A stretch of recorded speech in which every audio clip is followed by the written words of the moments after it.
The self-actualized free will. 1. Some background on the free will versus determinism debate.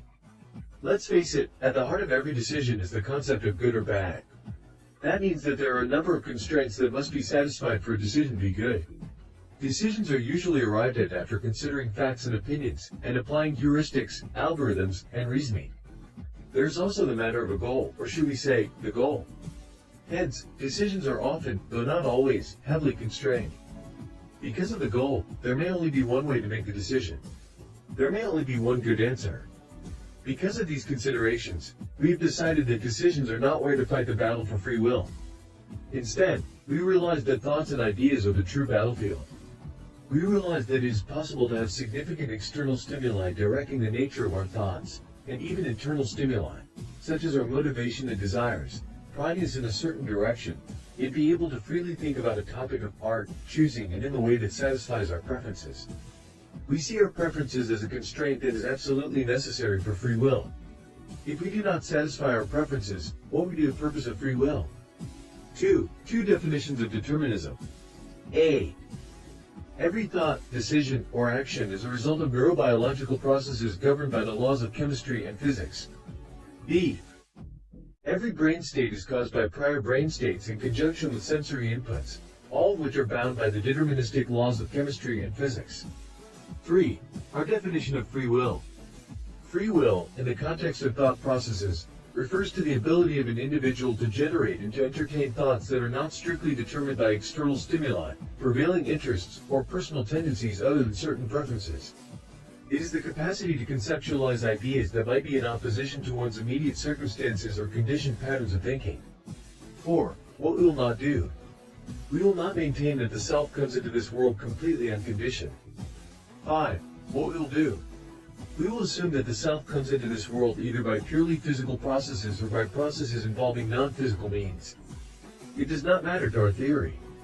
In either case, the self may be completely determined in the nature of its character, i.e., one does not choose to be who one is prior to the working of a reasoning mind. Whether the mind is different than the brain also bears no relevance to the arguments presented here.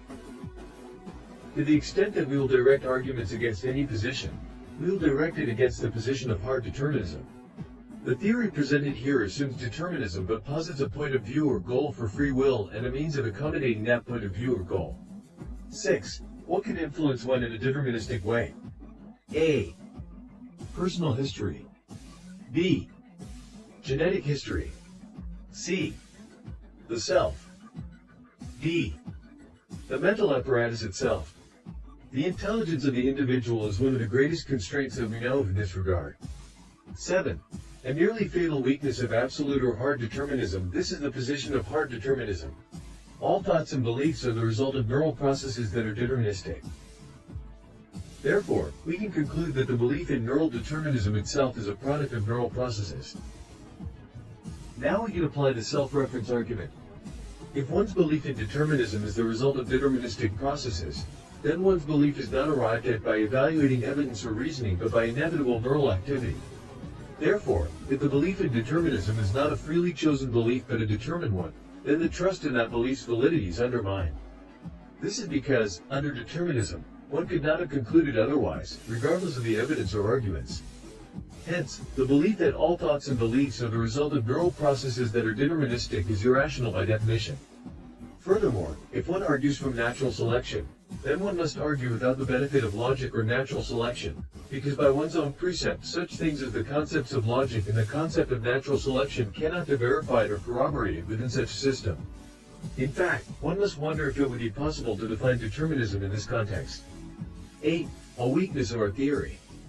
Concerted determinism. The determinism that affects the very engine of thought itself may be the one thing that cannot be overcome. Though, we believe that, because there is evidence that the biological causation is much weaker than we might think that there's a gap, as the physicalists might say, that will permit free will in the domain of thought. 9. What are predilections? Predilections are those basic elements that comprise the personality. Part of the predilections are the preferences, which we will define in the next section. Predilections include elements that may have been fashioned by deterministic processes, especially personal history, but may also have been fashioned by free will, or even the two together. We generally will refer to predilections in reference to those elements that are to be evaluated by the conscious reasoning mind concerning their relevance to the aims, goals, or interests arising from the preferences. 1.0. What are the preferences? The preferences may well be the result of deterministic mechanisms. That is fine. But the person must come to grips with who they essentially are and either try to actualize who they are or modify who they are, no matter how they got that way. That is what we all want to be able to do. Now when I talk of who we are or the self, I mean who we are from birth to approximately 3 years of age. That is what we were born with. At a later age, one would have to ferret out the influences of personal history, as most of us, in fact, will have to do in order to fully apply this theory. We want to find the essence of the person and build on that using the person's own reasoning and thoughts. Consider this: even if we bring in the concept of God, the soul will still take a particular form that is not necessarily of one's own choosing. We are something, not just anything. We have some predetermined elements. 1.1. Genetic determinism. Probably the preferences are predetermined in the sense that we, ourselves, had no say in what our preferences are. The preferences are a starting point or a journey.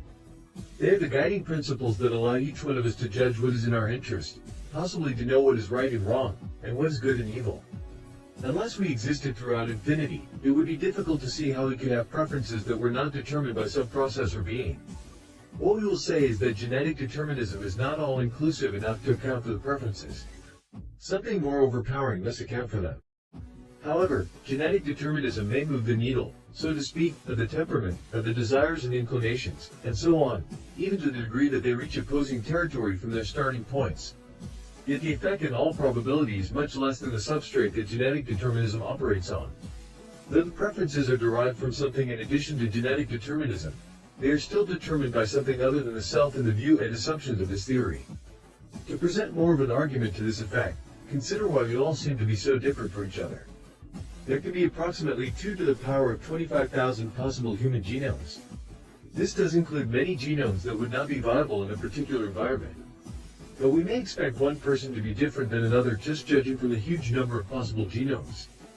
However, the Myers-Briggs Type Indicator Test recognizes 16 personality types. Myers-Briggs is an influential test for personality. The number of personality types recognized by other such personality tests range from a low of 4 to a high of 16. So, there are trillions upon trillions of possible different people but only 16 personality types. Now not all the differences affected by the genomes affect the brain, but many do. In fact, the brain is the object of about half of the 25,000 genes. Thus, the number of genomes that involve differences in the brain must be approximately 2 to the power of 12,500, still a huge number. Yet, there are 16 personality types.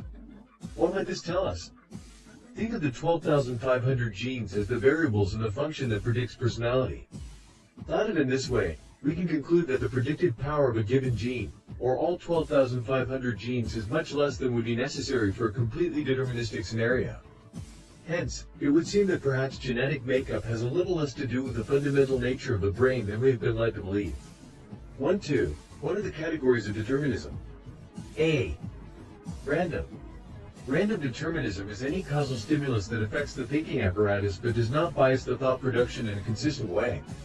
This would be especially true of causal stimuli that are not directly related to thought process. Examples are hunger, fluctuation in dopamine levels, random sense. B. Directed. Directed determinism is any causal stimulus that affects the thinking apparatus and consistently influences thought production in a certain direction. Examples are childhood traumas, the influence of classes taken in school, the effects of peer pressure. C. Concerted. Concerted determinism is the causal stimulus, restriction, or facilitation of thought that is due to the functioning of the mental apparatus itself. Examples are intelligence, the influence of serotonin levels, the ability to plan. 1.3. What exactly does having freedom of thought and, therefore, free will look like? A. The goals of freedom of thought are free will. The fundamental usefulness of free will for a modern person is self-determination and thereby self-fulfillment and purpose. B. How to achieve freedom of thought or free will? I. Generally. If one does not learn and practice knowing oneself at a deep level, one will be determined to some extent by nature and events.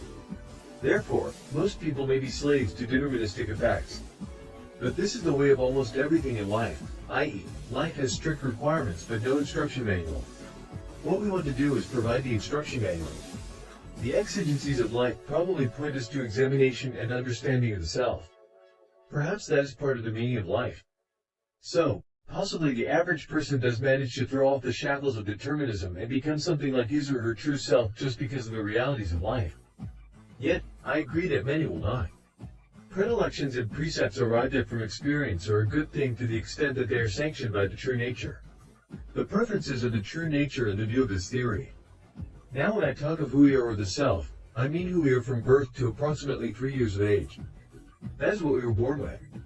We want to find the essence of the person and build on that using one's own reasoning and thoughts. All the preferences of a person could be evil or base, we understand this. In that case, should the person become self-actualized? Self-actualization would be good for the person in that it would satisfy his or her most fundamental desires.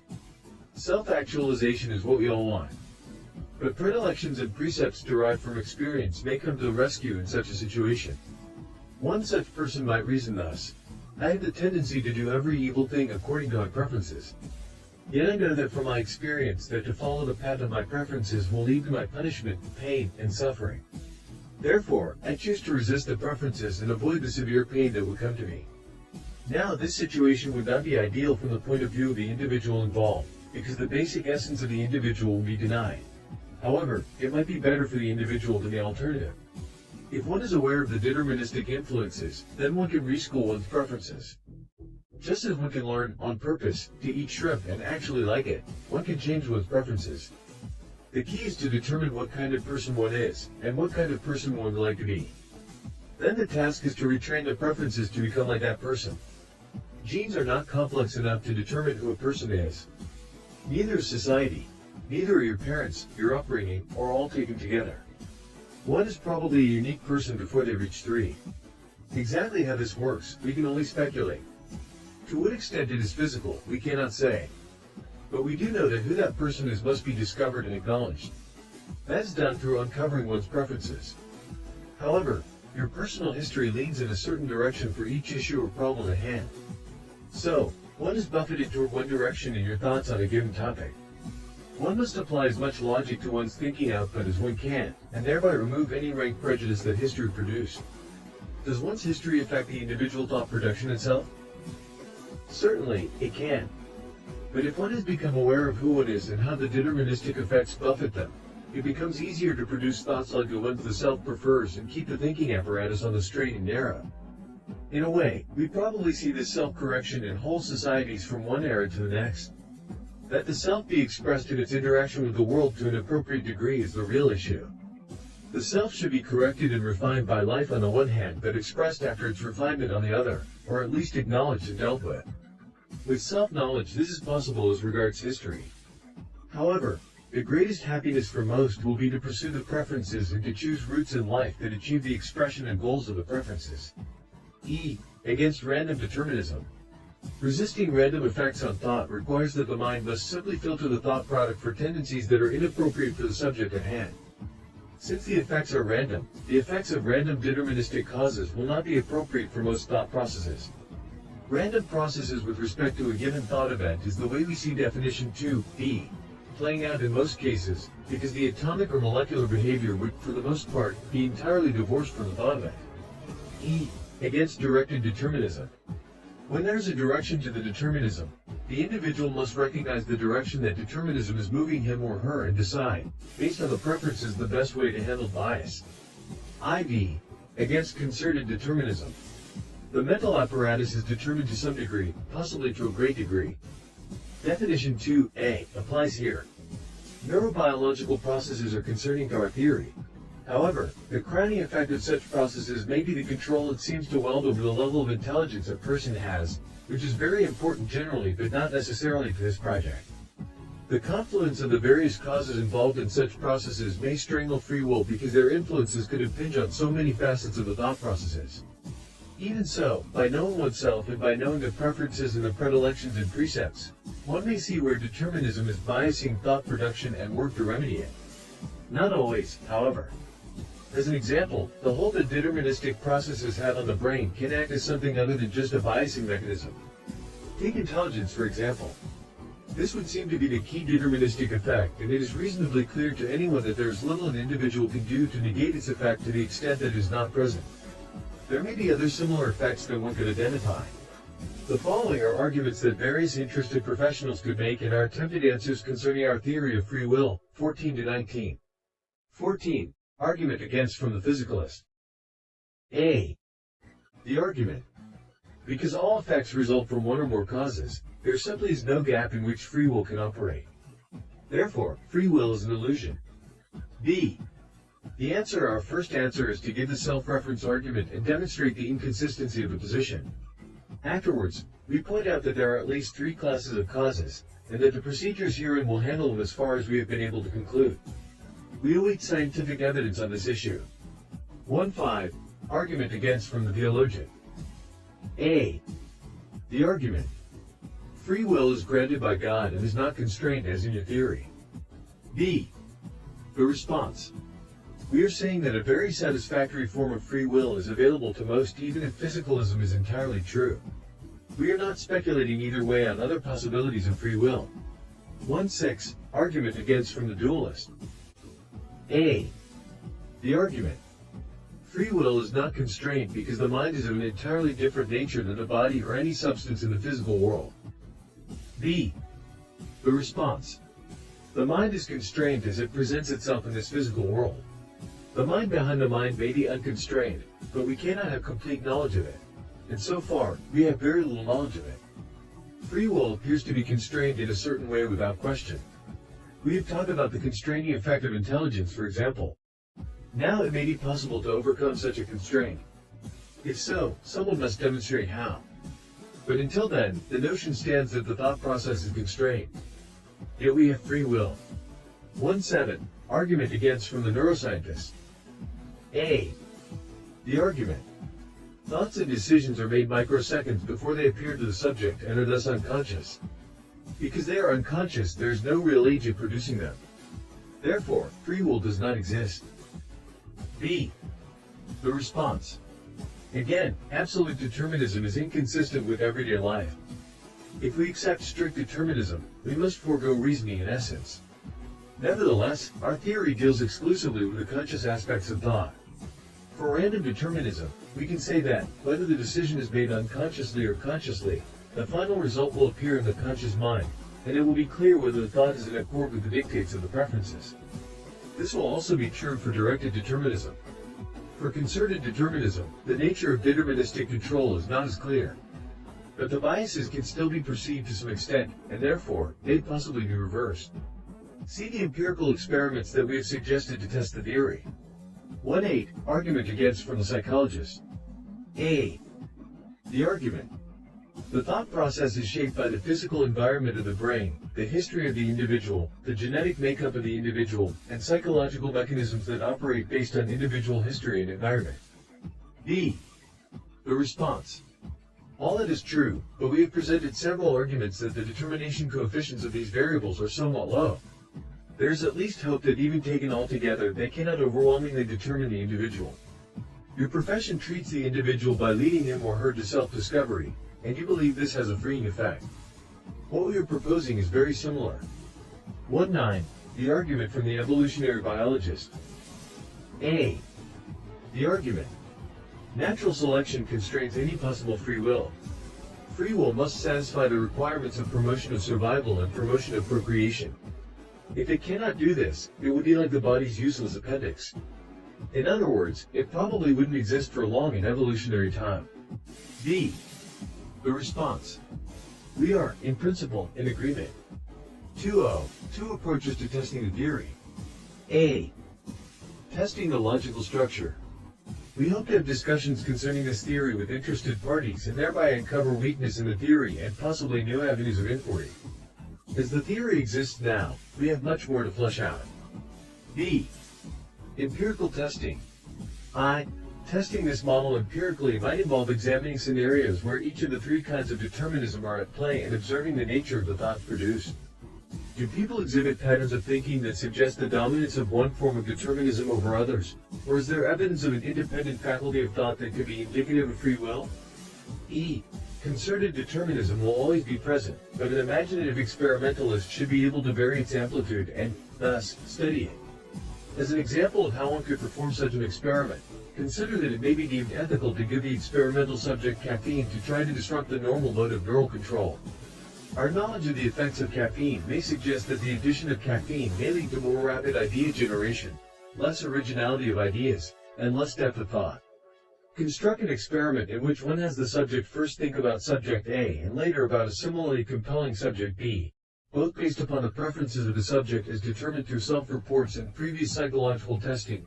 Psychological testing for those who have not gone through self-awareness training and a mixture of psychological testing and self-report for those who have. Compare the subject when under the influence of caffeine and when not under the influence of caffeine against the effects expected for the respective thoughts. E. Empirical testing should include a test in which subjects are coached in developing self-awareness and self-knowledge, and then ideation or thought output is compared between the groups who have been coached and those who have not been coached. In those who have been coached, there may be a test of the degree to which each subject is able to practice self-knowledge and self-awareness by comparing certain psychologically well-defined and testable syndromes or attributes to the subject's self-report or other test results. 2.1. Conclusion. We conclude that free will exists in the realm of thought and ideas.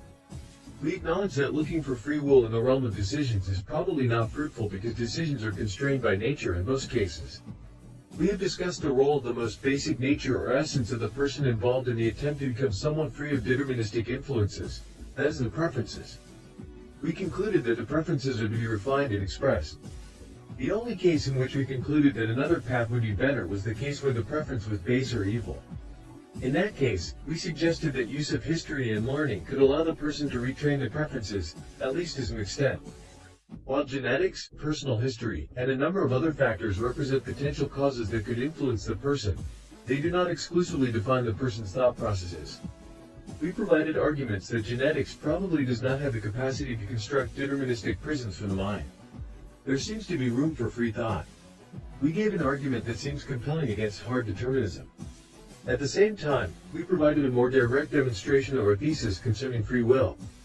We have submitted the thesis that the preferences are determined. At the same time, we have stated that discovering and embracing the preferences can lead to self-actualization and freedom of the thought life, i.e., the exhibiting of free will. We argue that the person must engage with the preferences, refine them as necessary, and express them by letting them inform the thought life. All the while the person must be self-aware and employ critical reasoning. We didn't define it in the argument, but we will define it now. The gap that every free will advocate is looking for is the detection of the noise brought on by deterministic factors. Philosophically, whose voices do we hear? We know that Jean-Paul Sartre taught self-actualization and personal choice. Aristotle taught the cultivation of virtue in accord with one's essence. But perhaps Socrates most of all, he taught the importance of self-knowledge and the importance of questioning one's beliefs to reveal the true bedrock. Perhaps we have come full circle.